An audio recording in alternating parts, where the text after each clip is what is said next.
सूरदास के पदों के अगली कड़ी में हम आइए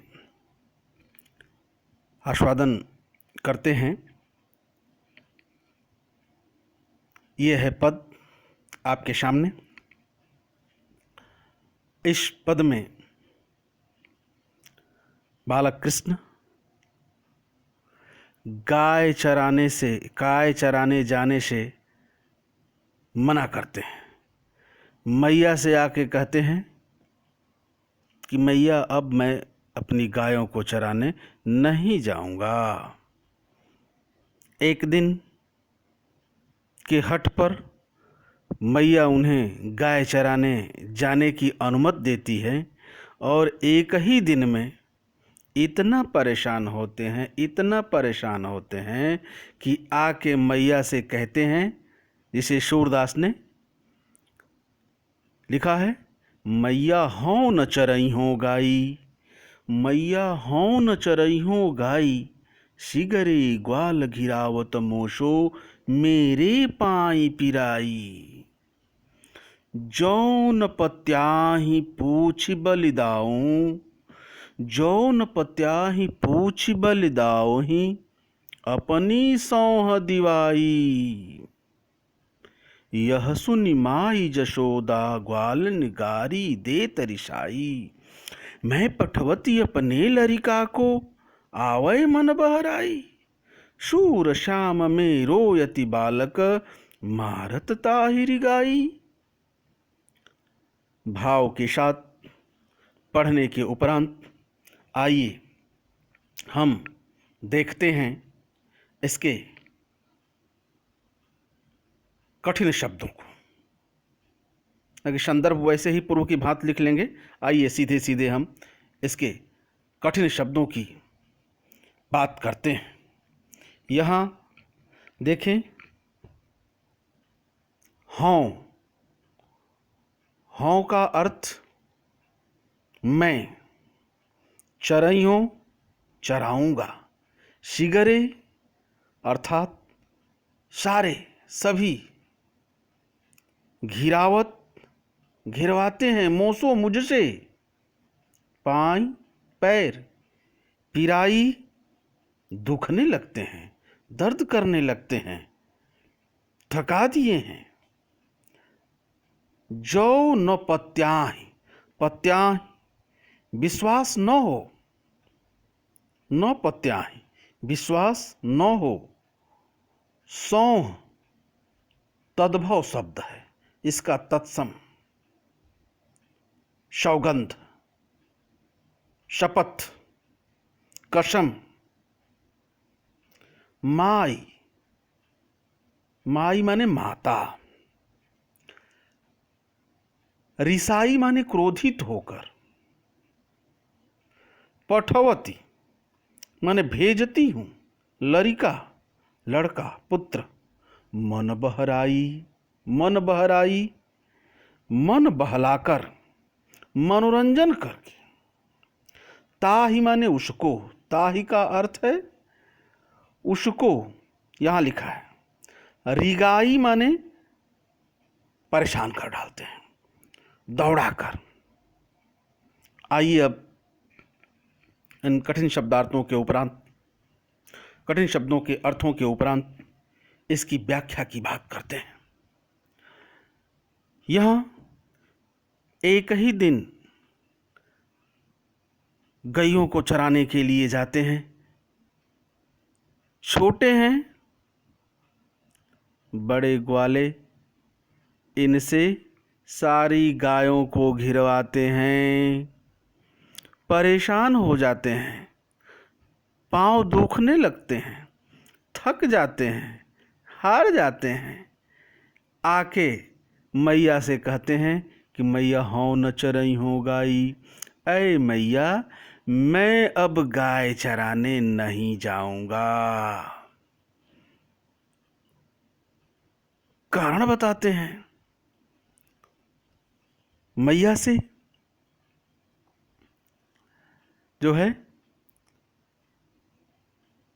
ग्वालों ने उनके प्रति जो व्यवहार किया है,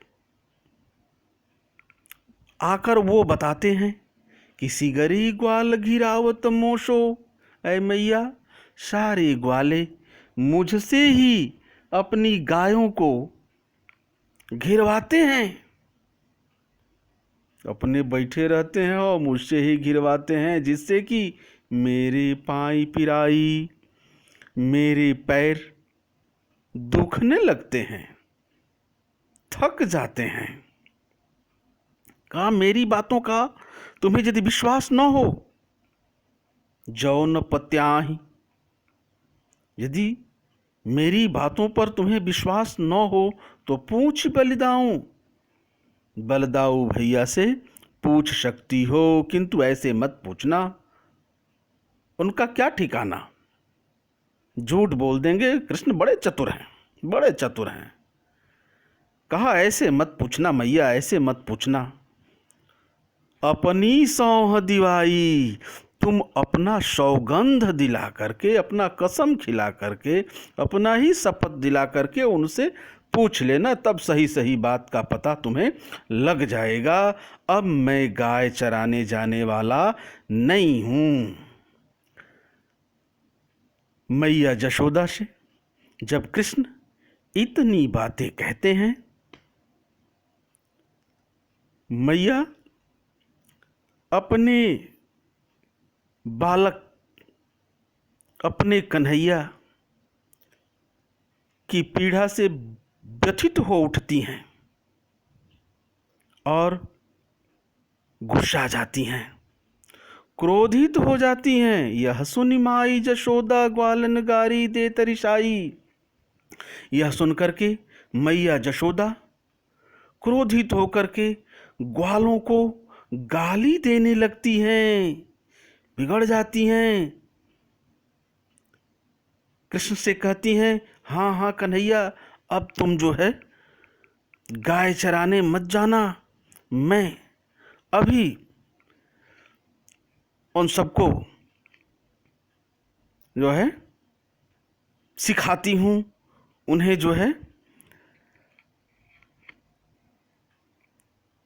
ढाढ़स बधाती हैं, उन्हें सांत्वना देती हैं और कहती हैं कि मैं पठवती अपने लड़का को,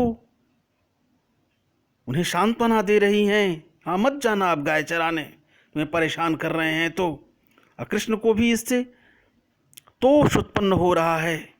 जैसे सामान्य तौर पर कोई बालक परेशान हो जाता है किसी से, कोई परेशान करता है, कोई चिढ़ाता है, कोई डपटता है, तो छोटा बालक तुरंत अपने माँ के पास पहुँचता है और उसकी शिकायत करता है।